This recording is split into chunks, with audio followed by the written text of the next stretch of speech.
What's up guys, welcome back to another video, and in today's video I'm going to be showing you guys how to make your own skin or Dbrand skin for your smartphone.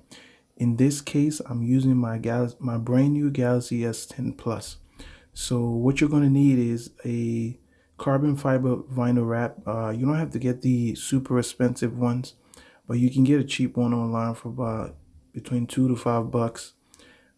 Depending on what you want. If you want a high quality one, you're gonna have to spend some money, about maybe less than $20, between $15 to $17. But you're gonna need a carbon fiber vinyl wrap. You're gonna need either a towel or a paper towel, like I'm using in the video, to lay your phone on so you don't scratch your screen. All right, guys. So let's get right into that.